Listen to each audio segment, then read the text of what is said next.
Assalamualaikum. Salam jumpa. Sebaiknya subscribe terlebih dahulu dan nyalakan notifikasinya dengan menekan tombol lonceng agar selalu mendapat update terbaru. Jika sudah, mari kita lanjutkan.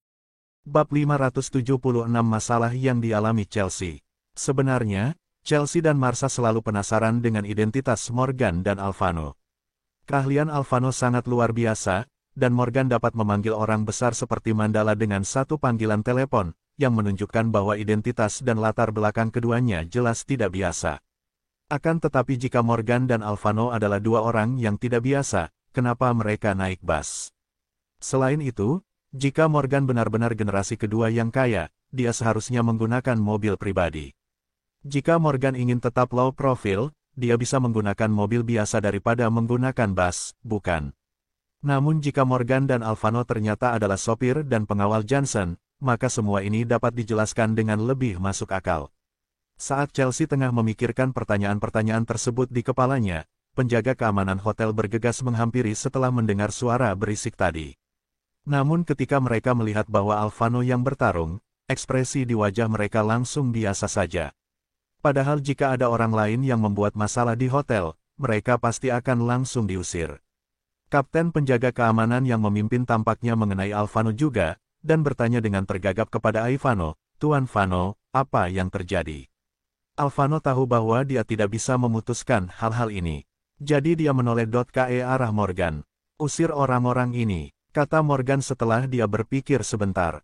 Dia merasa bahwa orang-orang ini semua adalah pengawal ayah Chelsea, jadi dia tidak perlu terlalu mempermalukan mereka dan lebih baik mengusir mereka secara langsung. Baik, kami akan pergi sendiri."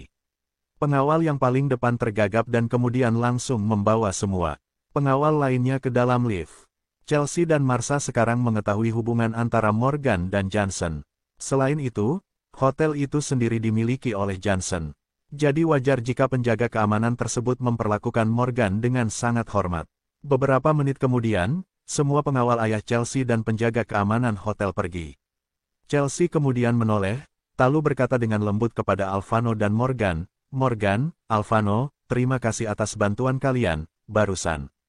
Kalau kamu mau berterima kasih, maka berterima kasihlah pada Alvano. Lagi pula, masalah ini tidak ada hubungannya denganku." Morgan tersenyum acuh tak acuh. "Alvano, terima kasih." Chelsea segera berkata kepada Alvano, "Jangan berterima kasih padaku," Alvano menjawab dengan suara teredam, lalu berjalan tepat di belakang Morgan dan berhenti berbicara. Setelah melihat sikap acuh tak acuh Alvano, Chelsea pun terlihat pasrah tak berdaya. Setelah ragu-ragu sebentar, dia kembali berkata kepada Morgan, "Morgan, Alvano, kalian berdua, bisakah kalian datang dan duduk di kamarku untuk bicara sebentar?" "Ya," jawab Morgan tanpa banyak berpikir, dan hanya mengangguk setuju. Petik 2. Sementara Alvano berkata dengan suara rendah kepada Morgan, "Tuan muda Morgan, Anda silakan masuk sendiri. Saya tidak akan masuk." Morgan tahu bahwa Alvano sama sekali tidak suka berhubungan dengan gadis-gadis ini, dan dia mungkin memang ingin melajang sepanjang hidupnya, jadi dia tidak memaksa Alvano, kemudian dia mengikuti Chelsea dan Marsha ke dalam kamar mereka. Chelsea juga merupakan seorang gadis kaya dan cantik, jadi kamar yang dia pesan tentu saja kamar terbaik. Dekorasi di dalam kamar sangat bagus dan terasa sangat hangat. "Morgan, silakan duduk." Marsha menyeret Morgan ke sofa dan mempersilakan Morgan duduk sambil tersenyum. Morgan mengangguk dan langsung duduk di sofa sambil tersenyum lembut pada Marsha. Setelah itu Marsha dan Chelsea pun mulai menanyakan identitas Morgan. Bagaimanapun, bisa menjadi sopir pribadi bagi orang besar seperti Johnson juga merupakan hal yang sangat luar biasa kedua gadis itu agar mereka tidak mencurigai identitasnya. Namun sebelum ketiganya duduk dan mengobrol cukup lama, ponsel Chelsea tiba-tiba berdering. Tanpa sengaja Morgan melihat layar ponsel Chelsea dan melihat ide penelepon yang bertuliskan, "Ayah," jadi panggilan telepon tersebut pasti dari ayah Chelsea. Ketika Chelsea melihat layar teleponnya, tatapan aneh seketika melintas di matanya, dan kemudian dia berkata dengan lembut kepada Morgan dan Marsha, "Kalian berdua ngobrol saja dulu, aku harus menerima telepon sebentar." Setelah mengatakan ini, Chelsea kemudian berbalik dan pergi, lalu berjalan ke kamar mandi sendirian. Meskipun Chelsea telah menutup pintu, Morgan dan Marsha masih bisa mendengar bahwa sepertinya Chelsea dan ayahnya sedang bertengkar, jadi Morgan dan Marsha pun merasa sangat penasaran. Morgan melirik Marsha dan berkata dengan suara rendah pada Marsha, "Kenapa orang-orang itu ingin menangkap Chelsea? Dan aku dengar tadi kalian berbicara bahwa orang-orang tadi itu adalah pengawal yang dikirim ayah Chelsea, benarkah?" Marsha memandang Morgan sejenak, lalu menghela napas pelan, dan berkata dengan suara rendah, "Sebenarnya, Kak Chelsea tidak ingin aku memberitahu orang lain tentang ini, tapi kurasa tidak perlu menyembunyikannya darimu.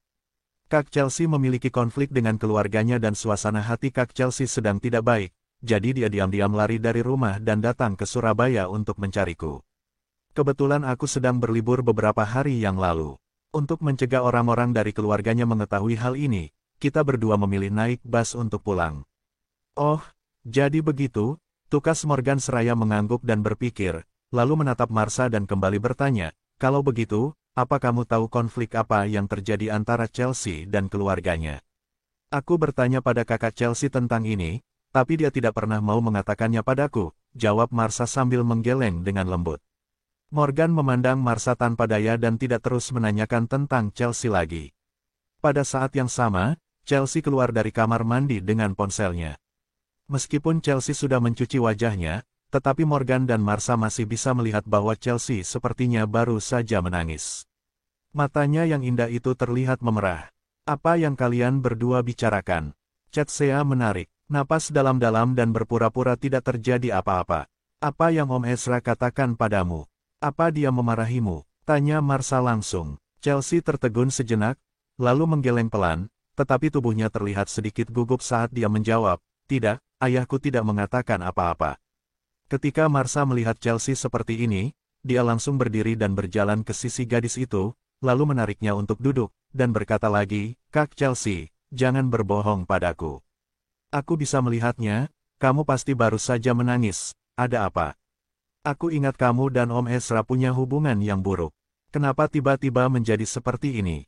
Apa terjadi masalah lain di antara kalian berdua?" Chelsea ragu-ragu sejenak dan mau tak mau menatap Morgan.